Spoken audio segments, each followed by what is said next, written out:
My name is Kevin Grignon. I am a designer here with IBM. I've been here for about 15 plus years and about 20 years into the industry. I'm currently working for IBM as a design lead for our IBM Business Analytics product offering, and I am the director of IBM Studios Ottawa. And I'm also connected to the CLUE program as a project sponsor for the work that we're doing together with the program. So I just wanted to say on behalf of myself and the designers of IBM Studios Ottawa and more broadly the Ottawa Lab, welcome. The adjoining studio space is just on the other side of the floor. There was a note earlier from Audrey around escorts and moving around the building. Up here, it's one floor, you're safe, come on over, everyone's welcome. The designers are aware that we have guests today and they'll be happy to answer any questions you have. So treat this all as one broader studio workspace, this being sort of the workshop space and sort of the designer pods over there. So it's a great opportunity to be here today, looking at, I guess, the third anniversary of the CLUE program. So that's exciting, and looking forward to catching up with some old friends and some familiar faces, and certainly some new friends. So I'm looking forward to meeting folks. I do want to just show my appreciation for the folks here at IBM, the Center for Advanced Studies, Jen and Marcellus, who put this together. I don't see any of the folks here from IBM Ottawa, the operations team, but they're always helpful to make sure that we have the logistics sorted out. Andrew Lee, our site executive, couldn't be here today. He extends his regards and welcome, and we appreciate his support. And certainly to the CLUE team and the leadership team at CLUE and the students, we appreciate all the effort. It's been a wonderful partnership, and I'm happy to be able to join you today to talk about that. I hope you get to talk to some new people and make some contacts and network as well, and I hope you have a good experience. All right, so a little bit about me. I'm a member of the band called the Dust Bowl Daddies. It's, easily defined as an indie folk, sort of cowpunk, ska, old-time preachy, foot-stomping, life-affirming music for people who like to dance and move, and that's me in the back. I play bass. And it's an interesting project. A few of my collaborators are professors of political philosophy over at Ottawa U. We have a poet, an interesting bunch. But together we explore, we learn, we co-create, and ultimately we produce something and we publish our music. And it's about bringing all these people together with these diverse backgrounds and viewpoints. And as we go through a song and we're arranging and composing and doing the lyrics, we're bringing in all these points of views and skills, and these are our interpretations of that moment. So how do we do that together? That's always really interesting. So, we try to apply best practices around staying in key and having the right tones and doing the best thing to get the best sound out so it's consonant. And it's very iterative, it's collaborative, and ultimately it's meaningful because we get to make something. Hopefully something of beauty, and hopefully something that endures. And that can be hard sometimes in my day job, where largely much of what I've worked on in the past is been deleted, because that's what happens to software. But sometimes we get it right, it's consonant, and sometimes we get it wrong, it's dissonant. But we always learn, we adapt, and we're moving forward together. And I think this is very similar to my day job as a designer, where we're working with other people to create something new and to create the future. I think we're all familiar with Industrial Light and Magic and the great work they do. There's this really great quote that I caught during the Apple Worldwide Developer Conference, and they just talk about how people need to really come together, and that need for collaboration and synergy for people to actually accomplish something. Here they're speaking to a movie-making process, but I think this maps well to our immediate space around software design and development. But more broadly, I think it really just speaks to collaboration in general, and the fact that it's not as linear or waterfall. It's kind of fuzzy and it's all interwoven. Given the universal penchant for Star Wars, I figured this would resonate. But I like the stance. It's open, it's inclusive, it acknowledges that everything's intertwined, and ultimately the responsibility of everyone to come together, and in doing so, to make together. And in theory, that sounds so simple, but we know in practice that's far more difficult. In this particular domain of storytelling and movie making, it's important that they have this strong story or a central message. And I think that extends to when we're doing an offering, a service, a business. What's our key message? What's out there? What's our value? And then ultimately we need to come together to figure that out. Still iterative, and along the way they're going to undoubtedly stumble and learn, and that discovery-based learning is important. you can't get it right. You just got to get it better and move closer, and know that at the end of the day you did your best. In the case of design, everyone's looking for the new. So if you think you got it right, you're going to be shocked tomorrow morning because people are looking for something else. Everyone wants the new. So things change, the story changes, but so does our response, and that's where we come together, and that shows how we can adapt and how that we can really grow strong teams. Ultimately, it doesn't matter if you're making a movie, you're making a product, software, a service, or just running a business. You have to work with other people. You can't do this alone. It's too complicated. Understanding and adapting to the expectations of the marketplace, and really making something that resonates, ideally delivers value for the people that you seek to serve. And if that works, you're going to put yourself in a sustainable stance. There's a lot of really interesting, fun ventures that show up, and then they also disappear shortly thereafter. So the opportunity to make something that endures and resonates is a little more difficult, but that's a lot of fun. So sounds simple, right? Come together, we create something, and then hopefully that's something that's meaningful and actually delights people. So that's nice, right? But how do you do that? That's the tough part. So today I wanted to talk a little bit around, or speak to just the role of design in our business, not just in the software and the user experience dimensions of our business, but more broadly, how do we bring in design-driven problem solving, and sort of just reflect on that in the context of IBM's recent design transformation, just to put some context and give an industry perspective to balance out the day, and then share some experiences and reflections on that as I've been through that journey with them. And then I'll talk a little bit about the role of design here in Ottawa, and talk about some of the great experiences we've had working with the CLUE program.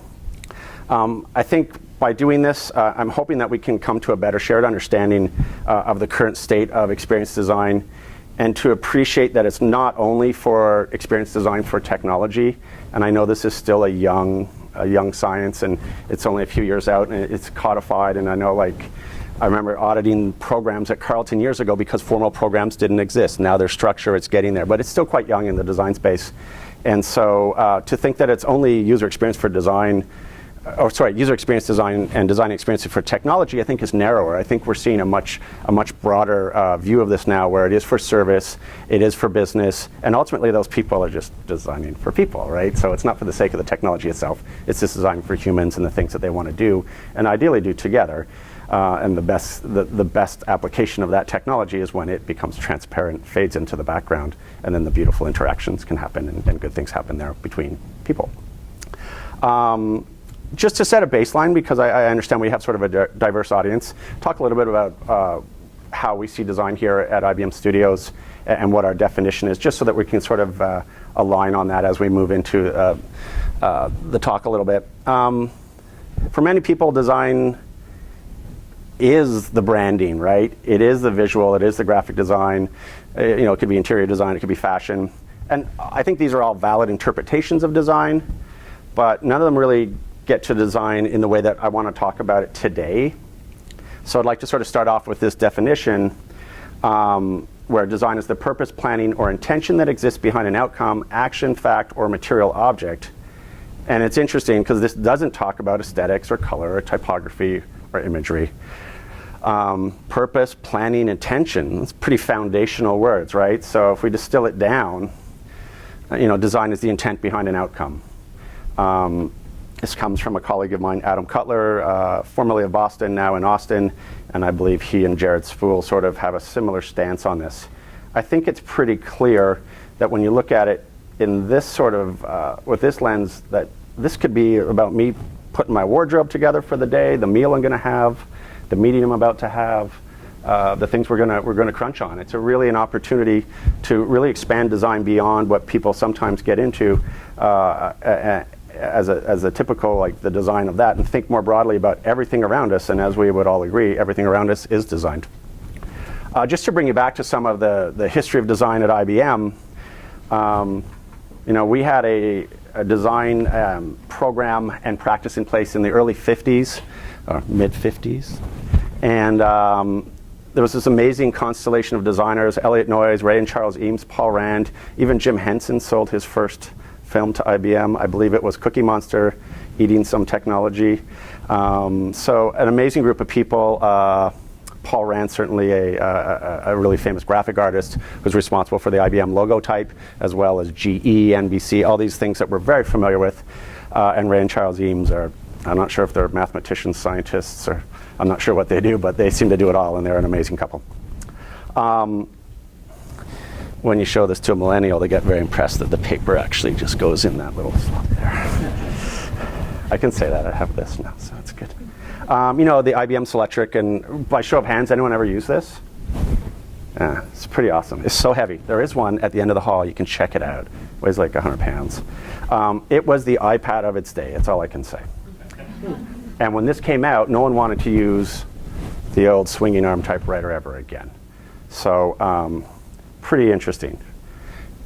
And it not only changed the technology, but it changed the way people experience typing.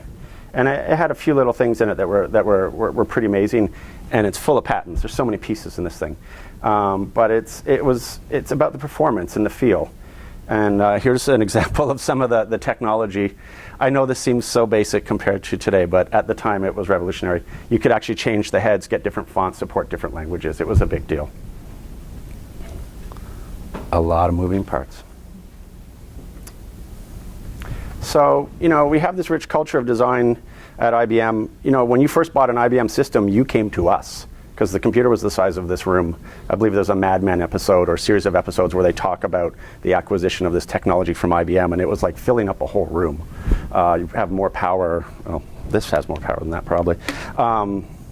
But they put a lot of energy into that experience and the architecture. So IBM actually owns a lot of really beautiful former showrooms, now office towers, because you came to us and we tried to make it a great experience.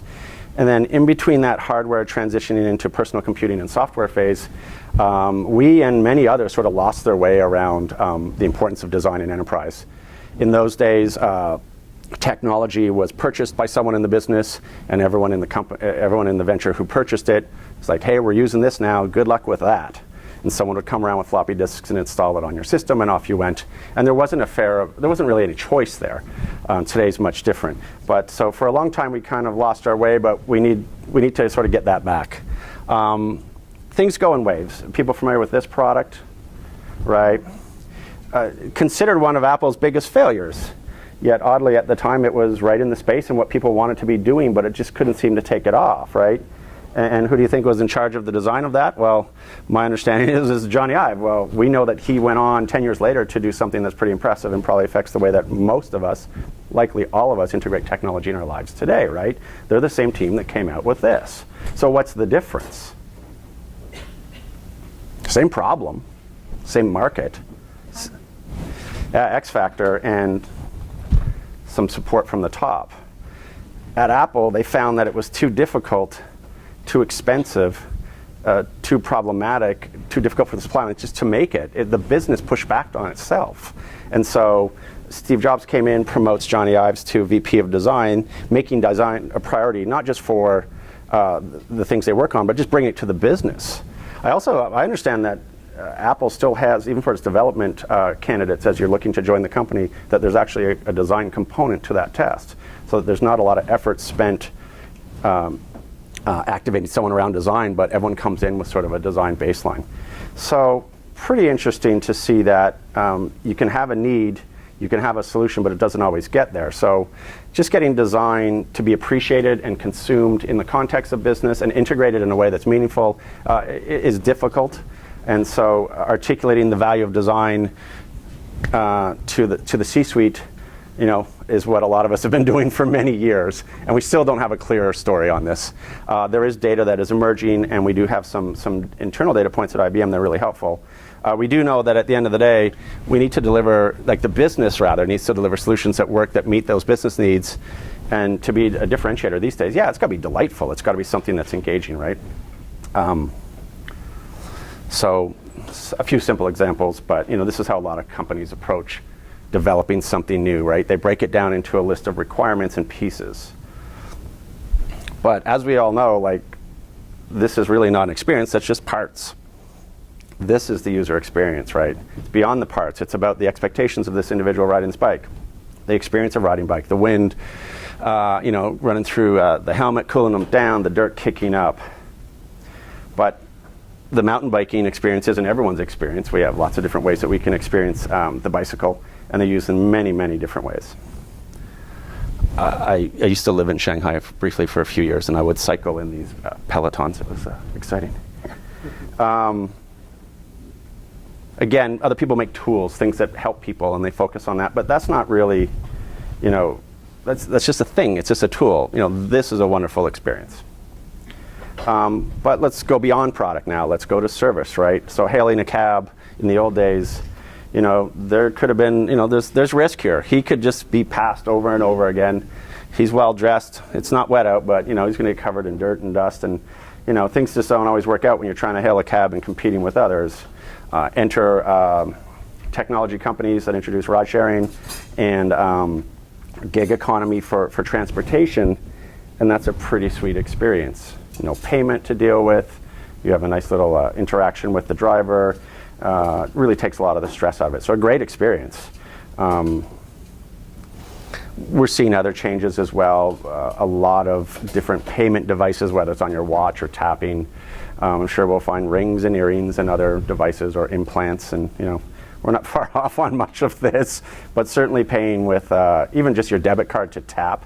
That seems to be really speeding things up, and these are better experiences. So that's great, but then you sort of get into a little bit of a situation, right? Here's a great quote from our services VP. The last best experience that anyone has anywhere becomes the minimum expectation for the experience they want everywhere.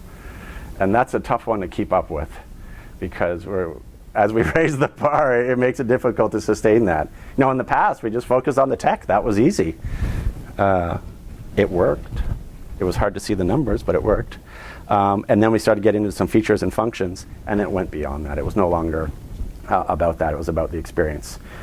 Where does that value, how do you bring that value to the business? Well, DMI, the Design Management Institute, does track the performance of user-centric and design-centric companies, and over a 10-year period, they noted that a $10,000 investment would see in companies that do have design-centric programming an average of 200% higher return on investment than just the general market. So this is just in the general perception of either the institutional or the retail investors.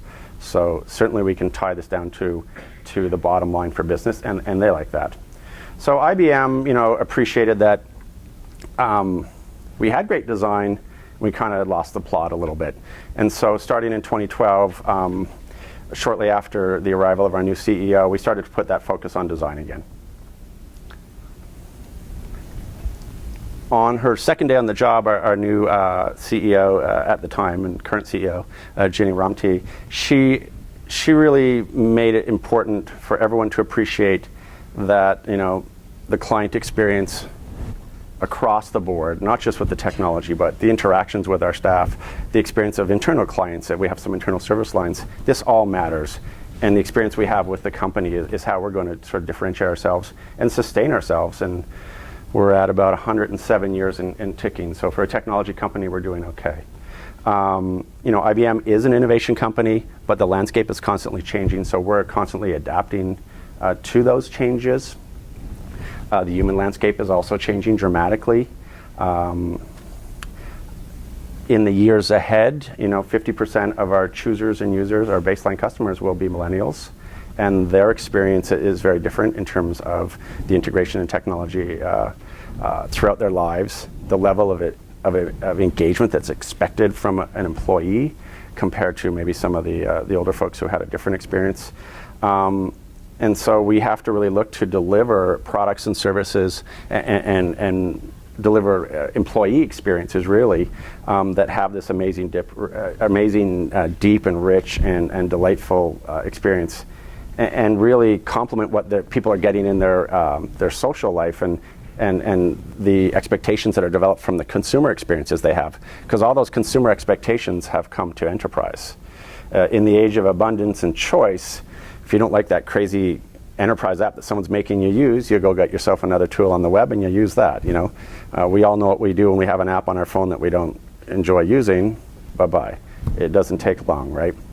So we appreciate that things are changing. For us, we were faced with this problem that, it's a big show. We're in 170 countries, 400,000 plus employees. We have this risk-averse and incremental business culture, and that's not us. That's many businesses and governments and public sectors and organizations. And that sort of started to result in this gap, right, between the outcomes we sought and the expectations that our clients had. So we were fortunate to have this fellow, through acquisition, join the company, my boss's boss's boss. Great guy, and he did a great job. And I think he was literally wearing cowboy boots. He's from Austin, Texas, when he went into the CEO's office and made his way up to the tour and just sort of really said it's time to change, and I'm willing to take this on. And so he's been a great advocate, and to date we've had some great results. The company is adopting it at all levels. It comes from top down and bottom up. We still have a little frozen middle, which is the case with a large organization, but it is amazing. So we're 5 years into this design transformation, and ultimately the goal is to make human-centered design something that everyone in the organization is familiar with. We're establishing a common vocabulary around what designing for experiences means, and understanding that it's not just for software experiences, but it can be integrated into services, and more broadly, because we have internal service lines, into the business. It's been an effective tool to get people talking. Again, things will change and there's still lots to do, but largely it's been working out. I'll give you a little bit more on that in a bit. I'll talk a little bit right now about IBM Design and our mission. Sounds simple, right? Create a sustainable culture of design at IBM. 170 countries, 400,000. Yeah. So we distilled it down to a very simple formula. Our focus is on people, places, and practices. We hope, and we're still learning, and sometimes we stumble, but this will get us to the outcomes we seek. In terms of people, and a focus on design and bringing design to the business and integrating design in the business, you need to have some designers.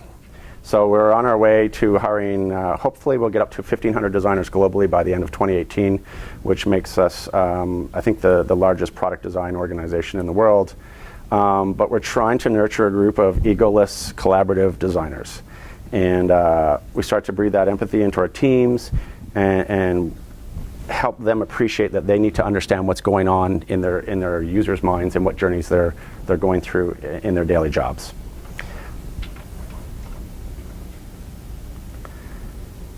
And we look at a variety of disciplines within design. You can come in and self-identify as any one of these pieces, but when we send people off to our education and activation experience, when they're outbound and being deployed to the project teams, they can actually reassess where they think they'll have the most impact on the business and what they would like to do. So it's not always the exact thing that you self-identified with on your inbound to the company, but after our onboarding and education experience, you can sort of figure out what that is. Currently we're running a 6-week onboarding boot camp. We fly our folks down to Austin, Texas to our mothership. They spend 6 weeks there learning about design at IBM, learn about IBM, design at IBM, and how to be effective in their project teams. We're finding this is accelerating them maybe a year or two if they had been here on their own, stumbling through and trying to figure this out, because it's a complicated egg. And they come together and they unpack problems and they learn how to bring design practices to their teams, knowing that they will be not only having to do design, but also to lead design, which is slightly more difficult, and sometimes articulating and selling and getting buy-in on why we need to do this activity. Largely, we've come so far that we don't need to have that conversation as frequently, but you still run into some pockets of the older thinking. So we sort of characterize it as the new way to work. And the new way to work is to work together to solve these problems because we have to, because it's complicated stuff. And then we provide sort of environments that help teams do that. Just some shots here of the studio, and just building those skills across the company, like I said, is really important. One small thing that we did, and I just want to call this out, I think it's a real differentiator for IBM and design at IBM, is that we have a dedicated sort of career ladder and series of job roles and levels rather, that people can aspire to. This puts us on even footing with engineering and sort of the business disciplines within the organization, and that's pretty rare. So a lot of the higher level designations are from corporate appointments, it really speaks to the fact that the corporate C-level suites for a very big company acknowledge the power and the value of design. And so we're pleased to see that. The business unit that we work in has people across the spectrum. Currently there's only one IBM Design Fellow in the organization, and that's complementing maybe about 50 or so currently worldwide in the technical bands, but to have one person in there representing design, I think is a big accomplishment, and we'll continue to move people up the ladder and just to keep that focus on design. The formula for our success was people, practices, and place. Talk about place a little bit here.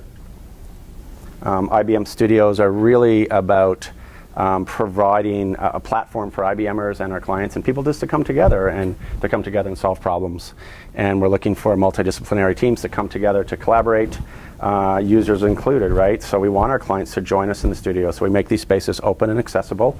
There's some activities that occur here, and I do invite you to take a tour of the studio space adjacent to this room at any point throughout the day. But it's a space for teams to come together to work. We provide, try to keep things as modular as possible, so there's that flexibility and work the way that you want to work depending on the problem you're trying to unpack. Sometimes you want to sit down. Sometimes you want to lay down and stare at the wall and reflect. We have beanbags for that. Other times you want to be more active at the wall, making together, sharing your thoughts, giving that idea to the group and to the project at hand. And the space to get things up and to let them bake and realize that, this is what I'm thinking right now. I'm going to sleep on it. I'm going to come back. The solutions will present themselves, and we need a lot of people to get in on this. You then have the ability to present and play back, and then there's cross-pollination and critique. So we find these workspaces are really helpful. We have around 40 plus studios worldwide. We're a little north on that map. And IBM Studios is proud to be part of that network. So these are some snaps of the space adjacent here, so I'll fly through these. But basically, the intent is to make space for designers to live and work. That we have our project pods for the teams to work. And then we have different areas that are set up for presentation and to tell the story. Does this story resonate? If we go back to the ILM quote at the beginning, if this story resonates, cool, let's do that. And as we do, we're going to stumble. Here's what I'm thinking. Here's what I know. Here's what I don't know. What do you think? And we try to get everyone in there and to have those conversations. Other times we're making together. Those stickies were generated by the people that are playing. One person's playing back and doing a little summary of what we saw, but that was co-created through participatory design and all the folks that are in that room. And there's places to have those creative collisions and informal chats and to build Lego. We also have dedicated project rooms where folks can just get things out of their head, let things sit up on the wall and curate those. Real quick, we have a big group of designers over there, and we're always growing. This was the day that we welcomed a few new designers recently. The studio in Ottawa has been a platform for sharing our point of view and our stance on design and how to bring it to the business. So we've had an opportunity to work with a lot of different programs here at IBM. Whether it's product teams or actually training the trainer and facilitator activation, our services organizations, which is our client-facing go-to-market folks. I think we even had Jen and the cast team in here and Marcellus and working with them, and they've integrated these practices. And then by extension through their relationships, and there was a relationship with Lois and her gang at Carleton, and then by extension to the students. So it's wonderful to see something start in the studio and then through our community engagements be able to pay that forward, and a real network effect there and snowball. So that's been fantastic. Certainly we have the product teams in the building who are working on things, bringing together people from different product organizations to learn from each other.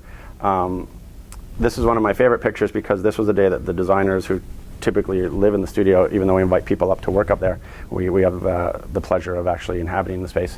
This was the day that we weren't in the city. We were in Toronto at a summit, but our product peers, this is an offering manager, so the product owner was up there running a workshop using the space. It's design thinking. The tools of the design studios aren't just for designers, they're for people who want to work together to solve problems. And so one of my favorite pictures of the whole bunch. Coming together on workshops, sharing your ideas / frustrations, and taking time to reflect. We also leverage the space for our professional services folks to co-create. This is bringing in clients. These are all military brass who for the day have chosen to leave their stripes at home. Everyone's wearing their civvies, and it really flattened the room and knocked that hierarchy out of the room, and they had an opportunity to have a meaningful discussion without some of that rank getting in the way. There was a little, but better than it would have been. And then you get those meaningful moments, hopefully, where the people can really get down to business. some of our competitors in the room are like, I know that person.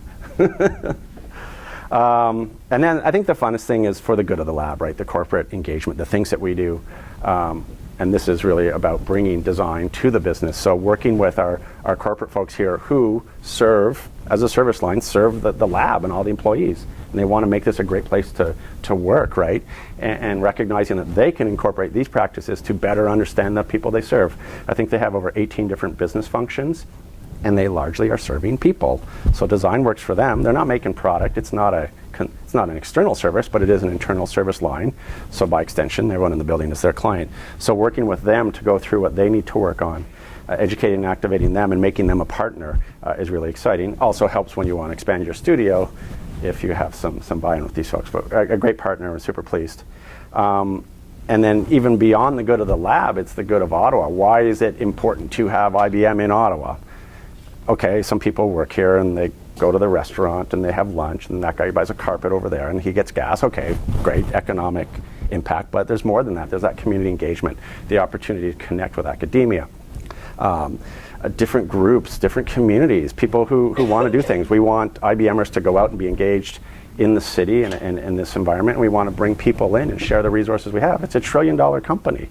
We'd be mad not to leverage this, right? It's right here. Let's use it, right? And it's my pleasure to do that. And so we have the pleasure to be able to host that. Here we are, Lois. Here we call that. And we get out to Algonquin as well, active in Canucks, and some of the come and go meetups du jour. And this is one of my favorite sort of design artifacts. This is from Jen Collins and the CAST team. The artifact is an empathy map where we sort of capture concretely some attributes around an individual. And in this particular workshop, it was important that all stakeholders were acknowledged and recognized. So if you look over here on the right, Mother Earth, the land, was actually personified and respected and given the honor and respect that it deserved. And they brought that into the workshop. So I wasn't at the workshop, but I heard it was a great outcome, and I think it's one of my favorite work products.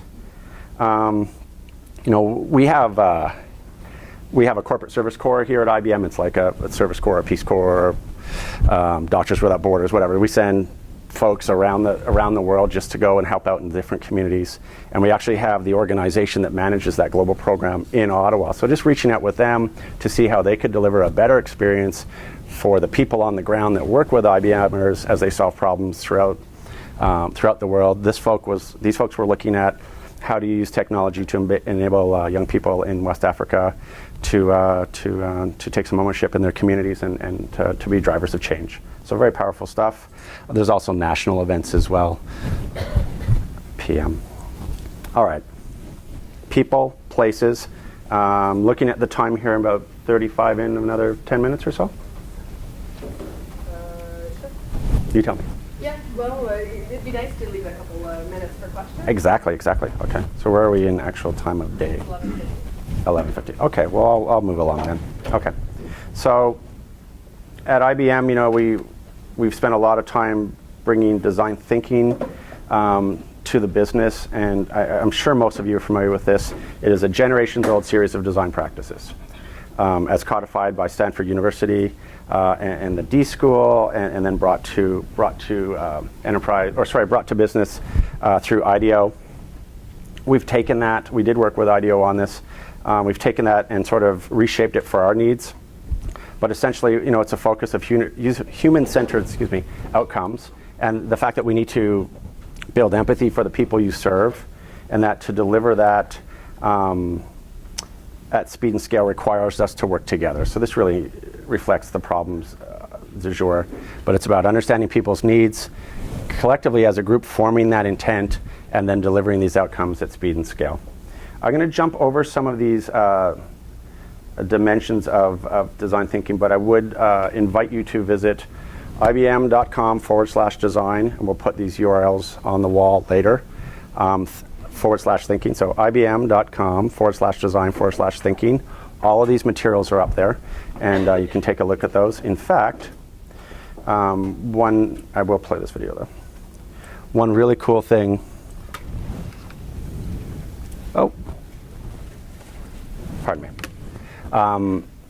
all these materials are available as open source, and all of the training materials and all those assets are also available as open source. And where's my little mousey mouse?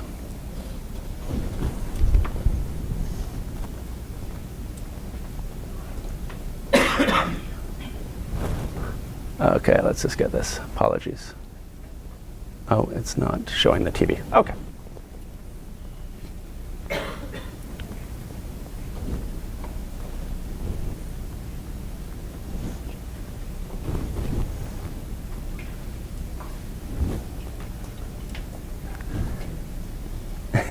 Anyone see my cursor?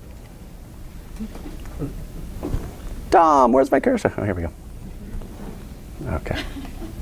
All right, I'm going to throw this up on the screen afterwards. So we have all these practices, right? So great, works in theory, and these are great about mindsets. But when it comes down to it, we have a series of tools and things you can do. These are many things that you're all familiar with. And this is about that co-creation, the making together, getting those ideas out in that sort of workshop setting, giving your ideas to the group, and being able to work with those and knowing that nothing is sacred and that the answer won't be that one sticky, but it will likely be a bit of this, a bit of that, and there's that synergy there, right? And this is kind of what that looks like in action, right? People coming together, working with actual clients in the space to solve for that problem, playing back what we know, what we don't know, moving it forward, building that shared understanding. The artifacts themselves become the pieces we can reference. You know, we don't have to write up the big document. I'm not going to send Lena the notes from the meeting, but I can't do it right now because it's a long weekend, but maybe next Thursday. I know you're traveling next week, but you're totally going to want to read the notes I send you in 2 weeks from now. You won't be busy then, right? You'll forget in the meantime. Oh, that could, well, probably not, but you know, I really love my notes. But isn't this great? Snap, photo, maybe even bring it into a digital environment like Murally. Working together, designing together. Is it like this? Is it like that? I don't know. What do you think? That synergy of people coming together, deciding together, prioritizing, aligning around what matters, recognizing that we can't get it fully right, recognizing that we're going to leave some stuff on the shelf, but if we're going to do something for tomorrow, what's the one thing we're going to do to move forward? It's as much about as what you know and as what you don't know. The outcomes for us have been pretty exciting because they do relate to both product and service outcomes for the business. And it's nice to see that design has a place in the business, and we can be proud of design as a discipline. We focus heavily on design practices, but we also spend a lot of time focusing on design craft. We celebrate design. We actually have a Studios magazine that there is no electronic form of it. You can only get it in print so that we don't forget that there's still graphic design and classic design considerations and that we don't get too caught up in the digital technology. Also gives you that nice, beautiful piece that gets better with age and the dog ears and the scribbles in the margins. But we do work on products. This is a product we work on this floor, and that's for desktop and mobile. And this has been quantified working with our friends at Forrester. I was reading through this report last night. It is rich and deep. It's about 40 pages, and we've often struggled in our business to quantify it. I think they've done a good job at really bringing some of the numbers to bear on how design integrated into the business at all levels really brings that value. So I can put that link on the wall as well. I'll have a little parking lot over there with some of the stuff that I'm talking about. And so the outcomes aren't just in product, but it's about how we work together. I told the story about Jen and the great work that they do at CAS, and they pay that forward, and that's an amazing thing. And so using design to help design better engagements with the folks that you're working with, your partners, that's really exciting. And to see that happening, to see it being used in the business, and to think about what is the employee experience and what is the experience of the people I work with and how are we going to get there. We have codified this more formally as of late into a more enterprise design thinking. These are the assets that I referred to that are available open source. You can go in here, and we do have a sort of a learning track, and you can go through a number of different levels with the design thinking practices. Again, this is not specifically for product or service or business, but just more broadly when people come together to solve problems. You just need to log in, and off you go. You're on a learning track. It tracks all these great videos and materials, and it tracks your progress. And then you get the outbound on that is, I guess, an industry accredited certification that you can put up on your resume and LinkedIn. It's from Acclaim, which I believe is an accredited sort of platform for any sort of certificates you may have, and it feeds into that. we talked about some of the wins there. Here's the URL, but we'll get you a wall going over there with a few of these things. This little graphic just speaks to design, and I think the intent was around where's design thinking and where it's going. But we talk about participatory design being present throughout the years, but all these different disciplines coming in, the emergence of HCI, interaction design, a few names and players, getting to this idea that design for business is strategy and economics, and the ability to leverage design more broadly is really quite impressive. And so that's where it brings us today to saying that if we're solving a problem and we're trying to unpack that, how are we going to get there together?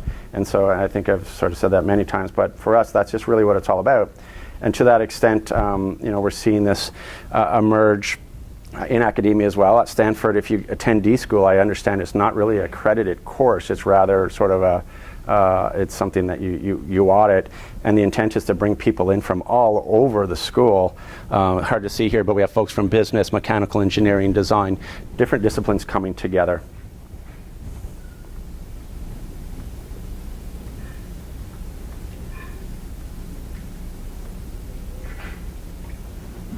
Okay, to the good stuff, right?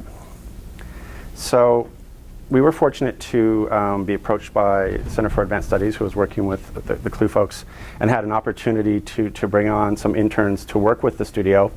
It gets a little meta here, but IBM Studios is a platform for collaboration and sort of meant to embody the new way to work for IBM. We serve the building, we serve the community, so we have clients that we work with. And we are fortunate to have a number of researchers join us to help us understand how can we deliver a better experience for people working with the studio. So applying our own methods on the studio program to help people understand how to apply those methods in their world. So it's a little meta, but it's a lot of fun.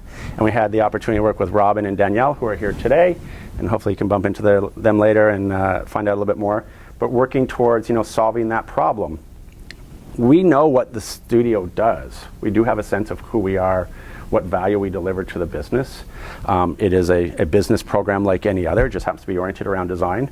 But things change. Sometimes we need to add, sometimes we need to cut. And over time, the maturity of the business changed, the needs of the business changed. So we wanted to understand, what does the next iteration of this look like? What do we need to do? What service offerings do we really need to be doing? There's the stuff that I like doing, but that's not necessarily sustainable because that's not high value to the lab. So we started off with a brief around how do we get the sustainable culture of design and collaboration at the lab. And we went about a very human-centered design methodology to get there, right? And it's about understanding our stakeholders, building empathy, and applying empathy. And maybe checking some of those assumptions. And was that question or that prompt even right? I don't know. We're going to find out, right? And so we worked our way through it. Danielle and Robin really went out there and engaged people from all across the business and put it together for us. So we know who we need to serve. These are some data points around some value proposition sort of observe pieces, but basically understanding the jobs to be done by all these different folks in the business, and then starting to say, well, wait a minute, it's not just people work at IBM, it's product teams, and there's different roles and different disciplines and different maturities, and it's stratified, and they all have unique needs. And that's okay. And then it extends even further. Sorry. Old transitions. We tried to distill it down so we could really appreciate what each of them needs at an individual level, and then we communicate that back to the business. We did the same thing with our corporate client segments and others as well. These are two of a number of the segments that you saw on the stakeholder chart, but starting to appreciate what matters to them, what's important. And we took all that information and we sort of said, well, how does that sort of come together? How does that align with what we're currently offering? What are the gaps? What do we need to do to change what we're offering in the studio? And really, this was an opportunity to understand what we need to focus on, and then to ultimately come up with a more updated value proposition, or sorry, a business model canvas, and then really taking that brief and saying, well, you can't create a culture, first of all, so that's wrong. And we learned that the business wants a new way to collaborate. They don't need a culture of design. It's a little proud, right? We need a shared culture of collaboration. They have an engineering culture, they have a sales culture, they have an operations culture. It's a little, I know we came out hard and we're like, hey, IBM Design Studios, hop on board, this is gonna be great. Upon reflection, at least at the lab level, we're one lab. we do want to work together. We do want to collaborate together, but they don't necessarily need to think exactly the way I do. We need to honor and respect that culture as unique and beautiful, and that brings something in. But we do need a shared culture. So we come up with a new brief. We have the new brief. We've built empathy for the various client segments. We can now pivot to designing for those experiences which we seek to offer in the studio program. Again, super meta, because we're not even talking about clients and customers, we're just talking about ourselves. But what is the experience of working with the lab and the studio at that lab?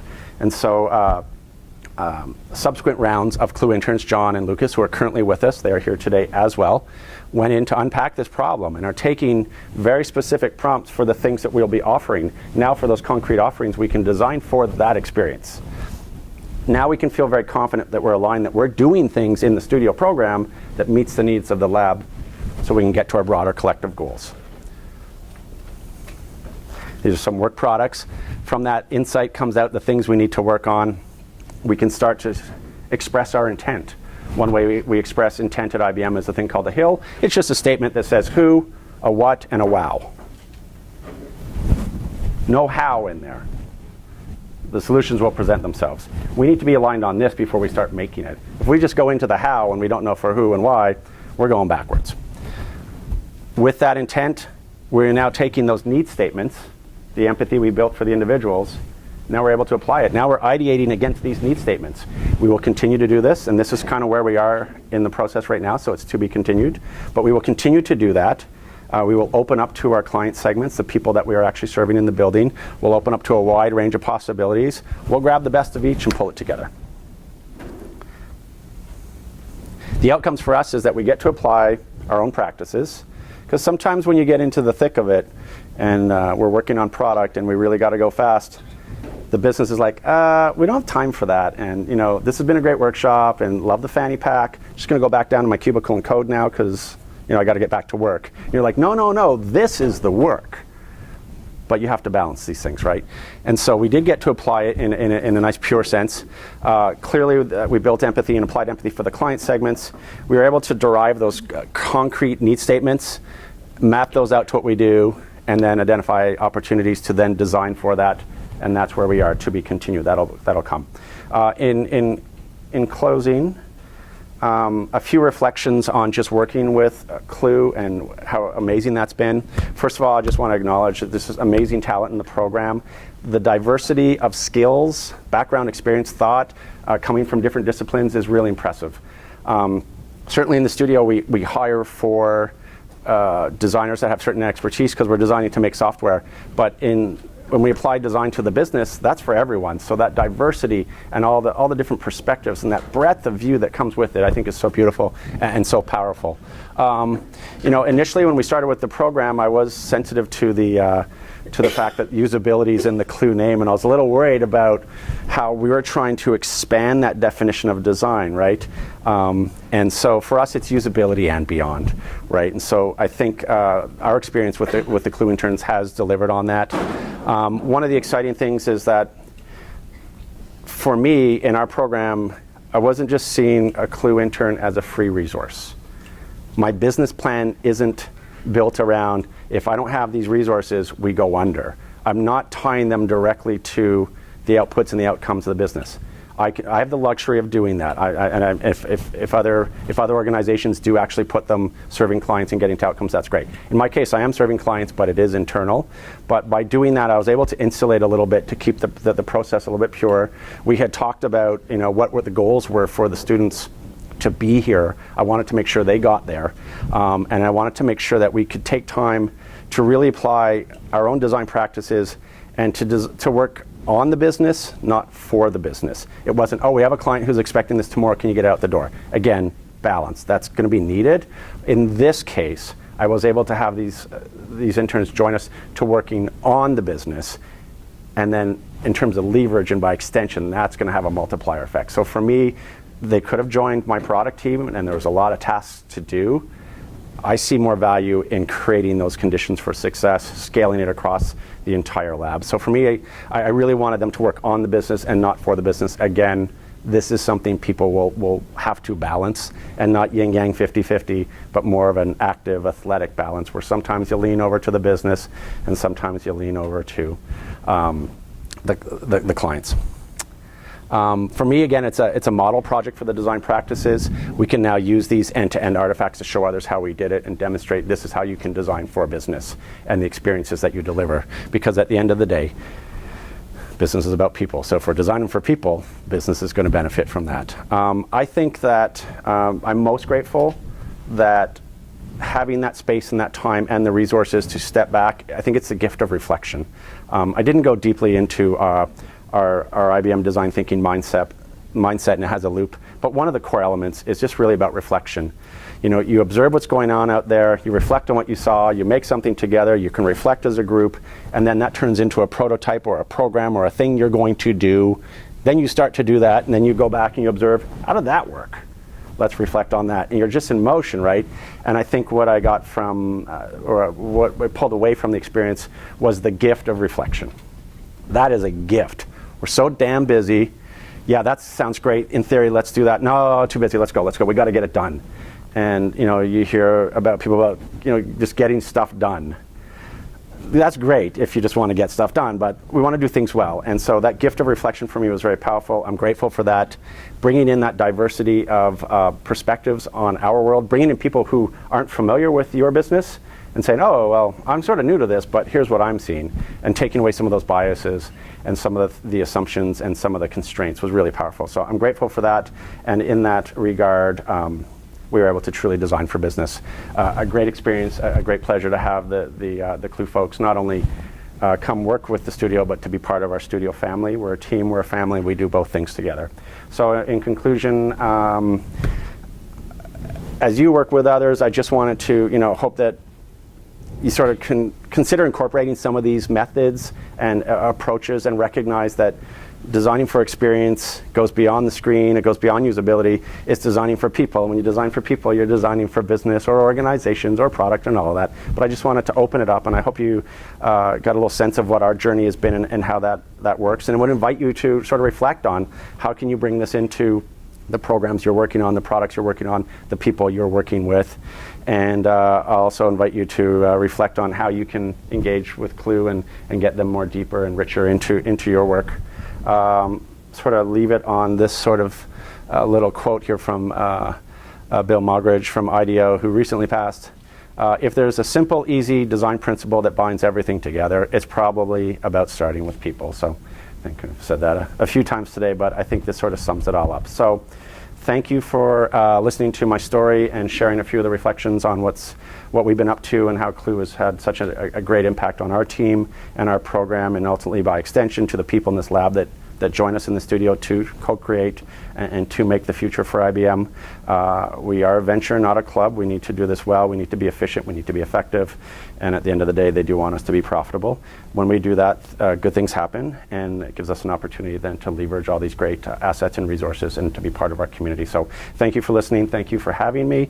I hope that you can get out there and start designing for people and delivering these great experiences. And if we can do that, hopefully we can come together to create and to delight. So thank you.